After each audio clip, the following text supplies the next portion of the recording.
Captain Matt here with Captain's Quarters First Class, a podcast about outdoor lighting, the business, and everything that goes on with being, a service business owner. And today I wanted to talk about planning for 2026 or whatever year you might be watching this, planning for the next quarter, planning for the next month. It doesn't matter. Right now I'm recording this video. It is December.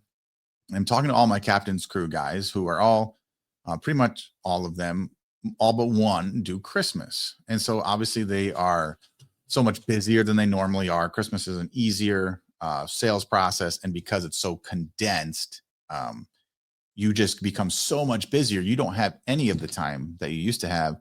And what often gets overlooked is the back end things, the money game, right? We have for the Captain's Crew members, they get a money game sheet where it helps them with figuring out what their daily operating is, how much money they have in the bank, how many months they have left of funding if they get no work right now, who owes them money, who do they owe money, all of that on one sheet. And none of them have been able to keep up with it. None of them have seen the importance of spending a half hour a week to update that, to always use that as your money Bible, if you will. Excuse me. And I harp on these guys so much because I know the importance of it, because I didn't do it. And every year during Christmas time, we get all of this money, all of this revenue being generated, and it's all condensed in, 60 days. And I made different decisions because that money was coming in. I made decisions that I shouldn't have made when that money was coming in. I made decisions that I would have changed had I took a moment to look at the money game at large rather than the money game right now in that moment. When you open up your account and there's hundreds of thousands of dollars in there for the business, what do you do with it? It can be so fucking easy to spend it. Yeah, I've got it. I can buy that new truck. I can buy this trailer. I can get all these things wrapped. I can buy this new inventory. I can get this new tool. Blah, blah, blah. Oh, it's the end of the year. I have to spend. And that is something that all of us, we see on Facebook from these rich motherfuckers who you are not. Like, you're not them. You have to remember that. And they're telling you spend the money before you have to pay taxes on it. You know how many poor decisions are made? Now, there is some real good things from that you should hire an accountant, a bookkeeper, an attorney to look over all of this stuff. But so often, right, even me, right, I would spend all this money to make the taxes come down, but then I'd leave myself cash poor.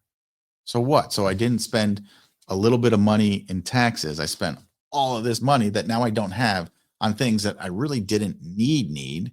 Yes, did we use them? Most of the things, but there's plenty of things that are still in boxes that cost thousands of dollars that never got used just so I didn't have to pay taxes on it. Well, I paid like a stupid tax on it, right? So when you have your money game in line, you can open it up and look at it and remember that it's not just right now. If you look at, the next quarter, what does that war chest look like? Do you have money in that war chest to fund yourself if no jobs come in for 3 months or 4 months, whatever month mark that you put on it? Most people don't. So you see all this money coming in for Christmas. And you're like, I want to reduce my tax burden. And you spend most of it. Then you become cash poor and you're struggling. And it's this constant roller coaster of up and down, money, no money, money, no money, money, no money.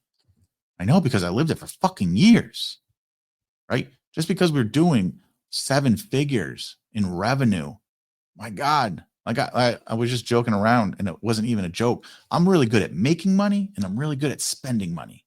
I don't have trouble with those two things. And most business owners are the same way. Most small business owners, most service business owners, especially in the lighting game, are the same way. And when you make all this money at Christmas time, we're following these guys online who are in not only a different tax bracket, but a different mindset than we are. We're telling you to make sure you reduce your tax burden. Problem is all of our money comes in that fourth quarter. So we often rush the decision-making process on what to buy, on what to, purchase to reduce that tax burden, instead of, hey, over these 3 quarters, we have this, we can plan for it a little bit. And all of a sudden you're making decisions the last week of December based off of nothing, off of fairy dust, off of, I think I have this much money, I need to spend it. Because if you hire a bookkeeper and accountant, you'll realize that just because you have money in the bank, that doesn't even mean that that's your profit for the year, right? There's all these things. There's the deductions. There's, depreciation on cell phones and computers and cameras and all of this stuff. So we make decisions based off of knowledge we don't have, right? We see $100,000 in the business bank account. We're like, oh shit, now it's going to add $100,000 to my payroll that the government, I'm going to have to put my taxes. But we don't realize that the truck and the trailer and all these depreciating assets actually reduce that. So we end up spending money we didn't need to spend and then become cash poor. And cash poor sucks. It's the killer, right? It's the reason why guys drop out of lighting and become painters, or guys drop out of lighting and just focus on something else, or they drop out of any business. This is not exclusive to outdoor lighting. This happens across the board. Because as a business owner, not only do you have to know your craft, be good at it, like for lighting, like you need to focus on design, but that's just one little piece. You do need to know business. You need to know money. You need to know taxes. You need to know HR and payroll. Like, what is your workers' comp? What does your state require? What does it require for uniforms? What does it require for clocking in? What does it require for all of these different things? Is the sales tax different for Christmas lights than it is for permanent soffit lighting? Is it different for landscape lighting? Is it taxable product but not taxable service? Is it taxable on the service but not the product? Is it considered a capital improvement project? Is there a difference between temporary and permanent installations? What actually makes something a permanent installation? What actually makes something a capital improvement project? These are things you need to know. And you don't need to know them at the moment you start to see if this is going to be for you, but you need to start preparing for them, because that was one of the things that brought me down the first time that, I had big issues in the business was this stuff I didn't know. I thought I knew, right? See the Instagram videos of these ballers telling you to spend and buy a fucking heavy truck because you can, reduce it, blah, blah, blah. It's making poor decisions on a lot of different things because I didn't know. I didn't spend the $500 or $1,500 it would have cost me to even have a consultation with a good attorney, a good bookkeeper, a good accountant, right? These things, they might not seem like they matter, but I'm telling you, they matter fast. When you're doing 100,000 or less, yeah, do you need all these people? Well, you'd be smart, but you don't need them, right? But as you continue to scale, and then as what we always saw was that, with Christmas being in that fourth quarter, the revenue produced was more than triple the rest of the year. And that can be a hard thing because you're this size of a company all year long. And then all of a sudden, Christmas time, so many of your systems break because you become a bigger company. If you did the same revenue you did during Christmas every single month of the year, your company would look different. You'd have a different staff. You'd have different systems in place. So it can be really hard to transition into this big company, right? Because if you did $1 million a month all year, you're a $12 million company, but you're actually a $1.5 million company, $1.6 million company. And your systems are based off of this, but you're operating at this level for 3 months out of the year. It can be a killer in more ways than one. So planning for 2026 is super important, and you should be doing it now. You should be planning, your months ahead. In January, the captain's crew members, they're all coming. We're going to do a whole one-day virtual event. We call it the Impossible Games. And we're going to go over together, right?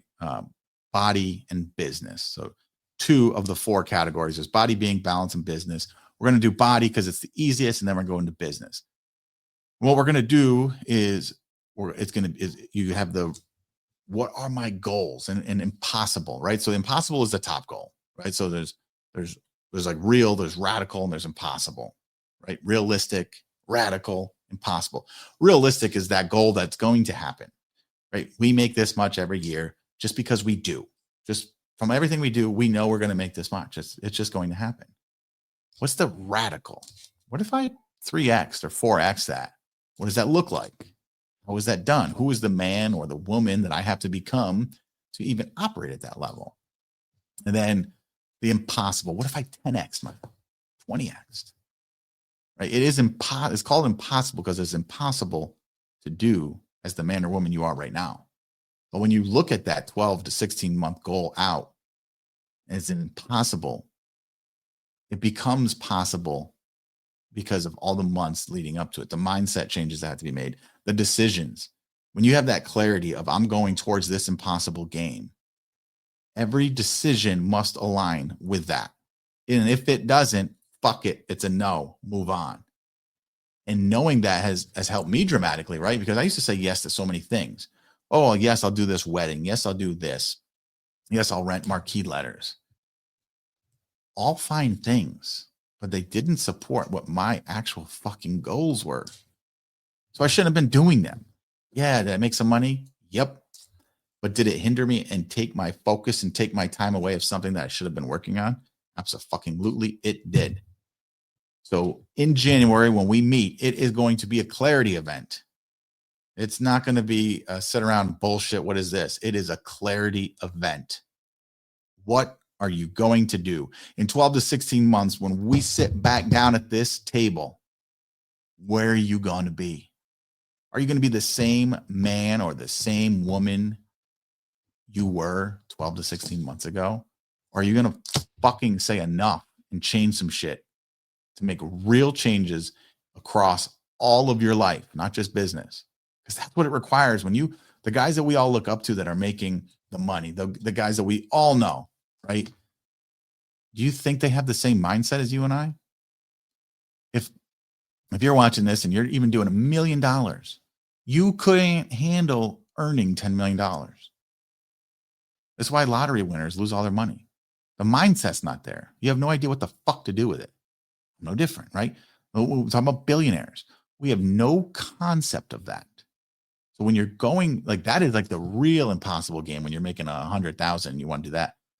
But there's mindset shifts. When you're making 100,000 personally, you are not ready to make 200,000 personally.